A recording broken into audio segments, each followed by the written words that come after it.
اعوذ باللہ من الشیطان الرجیم بسم اللہ الرحمن الرحیم وَلَقَدْ جِئْنَاهُمْ بِكِتَابٍ فَصَّلْنَاهُ عَلَىٰ عِلْمٍ هُدًى وَرَحْمَةً لِقَوْمٍ يُؤْمِنُونَ۔ اور البتہ تحقیق ہم لائے ان کے پاس کتاب جس کو ہم نے تفصیل سے بیان کیا، علم پر ہدایت ہے اور رحمت ہے ایسی قوم کے لیے جو ایمان رکھے۔ اللہ تعالیٰ نے پچھلی آیت میں اہل نار جہنمیوں کی صفات بیان فرمائی کہ یہ دین کو کھیل کود سمجھتے ہیں، دنیا کی زندگی نے ان کو دھوکے میں ڈالا اور زندگی میں انہوں نے اللہ کو بھلا دیا۔ اللہ تعالیٰ فرمائیں گے فَالْيَوْمَ نَنْسَاهُمْ كَمَا نَسُوا لِقَاءَ يَوْمِهِمْ هَذَا، جیسے دنیا میں رہ کر انہوں نے ہمیں بھلا دیا تھا، آج ہم نے ان کو چھوڑ دیا ہے۔ اور ایک وَمَا كَانُوا بِآيَاتِنَا، ایک مصیبت ان کی ہماری آیات کا انکار کرتے تھے، سرے سے کفر کرتے تھے، اس وجہ سے جہنم میں گئے۔ آگے اللہ تعالیٰ نے حجت کے طور پر یہ بات فرمائی کہ ان کا لہو و لعب میں پڑنا اور اسی طرح اللہ کو بھلا دینا اور دنیا کے دھوکے میں آ جانا اور اللہ کی آیات کا انکار کرنا، یہ ان کا قصور ہے، اس لیے کہ ہم نے ان کے پاس ہدایت کے سارے اسباب مہیا کر دیے تھے۔ یہاں بات فرمائی وَلَقَدْ جِئْنَاهُمْ بِكِتَابٍ فَصَّلْنَاهُ عَلَىٰ عِلْمٍ، کہ ہم نے ان کو کتاب عطا کی جس کو ہم نے علم کے ساتھ تفصیل سے بیان کیا۔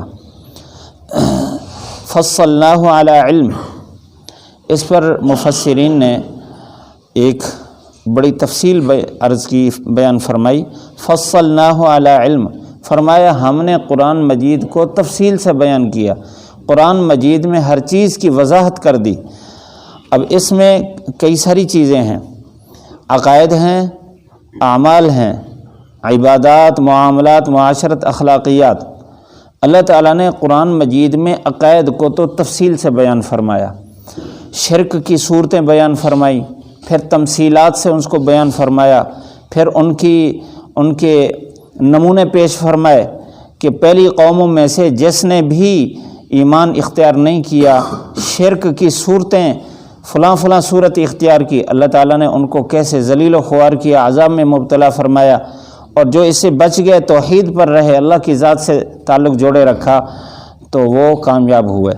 بہرحال شرک کی ساری صورتیں، عقائد میں کتابوں کا تذکرہ، انبیاء کا تذکرہ، اور اسی طرح قیامت کا تذکرہ، تقدیر کا تذکرہ قرآن مجید میں تفصیل سے بیان کیا گیا ہے۔ اور اس کے بعد اعمال ہیں، اعمال میں عبادات کو اللہ تعالیٰ نے کچھ عبادات کو تفصیل سے بیان فرمایا، مثال کے طور پر زکوٰۃ ہے، اس کو تفصیل سے بیان فرمایا، لیکن نماز کو تفصیل سے نہیں، اجمال کے ساتھ ذکر فرمایا۔ اور اسی طرح باقی معاملات کو بھی اللہ تعالیٰ نے اجمال کے ساتھ ذکر فرمایا۔ اس کی تفصیل حضور صلی اللہ علیہ وسلم نے بیان فرمائی۔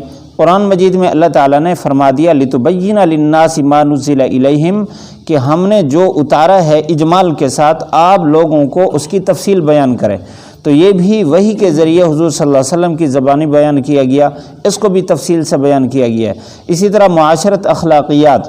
بہرحال قرآن مجید انسانی زندگی کے تمام پہلو کو بیان کرتی ہے۔ اگر قرآن مجید میں ایک جگہ اجمال ہے تو دوسری جگہ اس کی تفصیل ہے، اگر قرآن مجید میں اجمال ہے تو حدیث میں اس کی تفصیل موجود ہے۔ لیکن اللہ تعالیٰ نے یہاں بات فرمائی علی علم، کہ تفصیل اسی کو معلوم ہوگی جس کے پاس قرآن کا علم ہوگا۔ اور مفسرین نے لکھا ہے کہ قرآن مجید کی تفصیل معلوم کرنے کے لیے 16 علوم میں مہارت کی ضرورت ہے، اس کے بعد قرآن کی تفصیل معلوم ہوگی۔ صرف ترجمہ پڑھ کے یا عربی کے صیغے سمجھ کر قرآن مجید کو کوئی نہیں سمجھ سکتا۔ نحو ہے، صرف ہے، لغت ہے، علم کلام ہے، علم بدیع ہے، علم فصاحت ہے، علم بلاغت ہے، علم منطق ہے، علم فلسفہ ہے، اور اسی طرح اصول تفسیر ہے، علم تفسیر ہے، اصول حدیث ہے، علم حدیث ہے، اصول فقہ، علم فقہ، یہ 16 علوم ہیں جن کو اللہ تعالیٰ نے یہاں اس لفظ کے اندر بند فرمایا کہ جو ان علوم کو سمجھ لے تو قرآن مجید کی وہ تفصیل بیان کر سکتا ہے۔ اسی طرح تاریخ کا مستقل اس کو علم ہو۔ شاہ ولی اللہ محدث دہلوی رحمۃ اللہ علیہ فرماتے ہیں کہ کم از کم 5 چیزوں کا انسان کو علم ہو تو اس کے بعد قرآن مجید کی تفصیل بیان کر سکتا ہے۔ تذکیر بآلاء اللہ، تذکیر بایام اللہ، تذکیر بالموت وما بعدہ، اور 2 اور علوم ہیں ان کا تذکرہ فرمایا کہ ان کا علم ہو تو پھر قرآن مجید کی تفصیل بیان کر سکتا ہے۔ امام شافعی رحمہ اللہ تعالیٰ کے بارے میں ایک مفسر نے لکھا، امام رازی رحمۃ اللہ علیہ نے تفسیر کبیر میں اس آیت کے تحت ایک بات لکھی ہے۔ فرمایا کہ ایک دفعہ امام شافعی رحمۃ اللہ علیہ کو ایک مسئلہ درپیش ہوا تو انہوں نے قرآن مجید کو شروع سے آرام سے پڑھا، آخر تک پہنچے، مسئلہ نہیں ملا، اور قرآن مجید میں ہے کہ ہم نے ہر چیز کو بیان کر دیا، تو انہوں نے دوبارہ پڑھا، 300 مرتبہ قرآن مجید پڑھا۔ اس کے بعد ان پر وہ ایک جگہ پر جا کر رک گئے، ان کی زبان وہاں اٹک گئی، تو غور سے وہاں دیکھا تو مسئلہ وہاں سے سمجھ آ گیا۔ اور خود فرماتے ہیں کہ میں نے طالب علمی زمانہ میں 16 سال تک رات کو میں نے ایک گلاس بھی پانی کا نہیں پیا کہ میرے اس غور فکر میں خلل نہ پڑ جائے۔ اتنا محنت کے بعد ان کو قرآن سمجھ آیا۔ تو ہمیں اس کی قدر معلوم ہونی چاہیے کہ ہر بندہ تفصیل نہیں بیان کر سکتا، جن کے پاس علوم ہوں وہ تو قرآن مجید کے اندر سارے علوم موجود ہیں اور ساری تفصیلات موجود ہیں۔ فرمایا ہدن و رحمہ، کہ ہم نے اس کتاب کو اس طرح بھیجا کہ یہ ہدایت ہے، کہ ہر بندے کی ہر موقع پر رہنمائی کرتی ہے، لیکن ہے وہی علی علم کے ساتھ، اور ورحمتاً، اور جس چیز کی رہنمائی کرتی ہے اس میں رحمت ہی رحمت ہے۔ قرآن مجید نے جو طریقہ زندگی بتایا، جو عقائد اعمال بتائے، اس پر انسان زندگی گزارے، انسان کی دنیا آخرت رحمت سے بھر جاتی ہے۔ اس میں فرمایا لقوم یؤمنون، یہ ہدایت بھی اسی آدمی کے لیے ہے جو اس پر ایمان رکھتا ہو، اور رحمت بھی اسی کے لیے ہے جو اس پر ایمان رکھتا ہو۔ اور ایمان کا تقاضا کیا ہے؟ ایمان کے تقاضا، سب سے پہلا تقاضا یہ ہے کہ اس کتاب کو اللہ کی طرف سے سچی کتاب سمجھے اور اس پر پورا یقین ہو۔ اور دوسری بات یہ ہے کہ ایمان کا تقاضا یہ ہے کہ اس کو سمجھے، نہیں تو سمجھنے والوں سے سمجھے، اور پھر اس کے مطابق اس پر عمل کرے۔ یہ 3 ایمانیات ہیں کتاب کی، 3 جز ہیں ایمان کے۔ اگر اس پر عمل کر لے تو اللہ تعالیٰ نے اس کو انسان کے لیے ہدایت بھی بنایا ہے، رحمت بھی بنایا ہے۔ اللہ تعالیٰ عمل کی توفیق نصیب فرمائے۔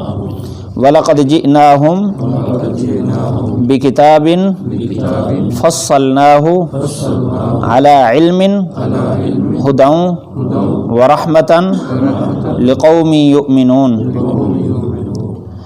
وَلَقَدْ جِئْنَاهُمْ، تحقیق ہم لائے ان کے پاس، بِكِتَابٍ، ایک کتاب، فَصَّلْنَاهُ، جس کو تفصیل سے ہم نے بیان کیا، عَلَىٰ علم پر، ہدن، یہ ہدایت ہے، ورحمتاً، اور رحمت ہے، لقوم یؤمنون، ایسی قوم کے لیے جو ایمان رکھتے ہوں۔ الحمدللہ رب العالمین، والصلاة والسلام علی سید الانبیاء والمرسلین۔ ربنا آتنا فی الدنیا حسنہ وفی الآخرۃ حسنۃ وقنا عذاب النار۔ یا اللہ یا رحمان یا رحیم یا ارحم الراحمین، یا اللہ ہم سب کی بخشش فرما، ہم سب کے سارے گناہ معاف فرما، اپنی محبت، اپنا تعلق، اپنا قرب نصیب فرما، اپنے نام کی لذت سرور نصیب فرما۔ یا اللہ ہم سب کو اپنا قرب خاص نصیب فرما، ہم سب کو اپنا قرب خاص نصیب فرما، ہمارے دلوں کو پاک فرما، ہماری زبان کو پاک فرما، ہمارے خیالات تصورات کو پاک فرما، زندگی کا ہر لمحہ پاک فرما۔ یا اللہ ہمیں قرآن کے مطابق زندگی گزارنے کی توفیق نصیب فرما، پیارے محبوب صلی اللہ علیہ وسلم کے طریقے کے مطابق، فرامین کے مطابق ہمیں ہر لمحہ گزارنے کی توفیق نصیب فرما۔ یا اللہ ہمیں گمراہی، ضلالت سے، گناہوں سے، شرور سے، فساد سے، ہر قسم کی آفات سے محفوظ فرما، بیماریوں سے محفوظ فرما، پریشانیوں سے، غموم ہموم سے محفوظ فرما۔ یا اللہ ہر قسم کے امتحانات سے بچا، آزمائشوں سے بچا۔ یا اللہ ہمارے ہر کام میں خصوصی مدد و نصرت فرما، غیبی مدد فرما۔ یا اللہ رہنمائی فرما، آسانی پیدا فرما، ہماری موت بھی ہمارے لیے آسان فرما، ایمان پر خاتمہ نصیب فرما، آخرت کے سارے منازل آسان فرما۔ ربنا آتنا فی الدنیا حسنہ وفی الآخرۃ حسنۃ وقنا عذاب النار، وصلی اللہ تعالی علی خیر خلقہ محمد وآلہ وصحبہ اجمعین۔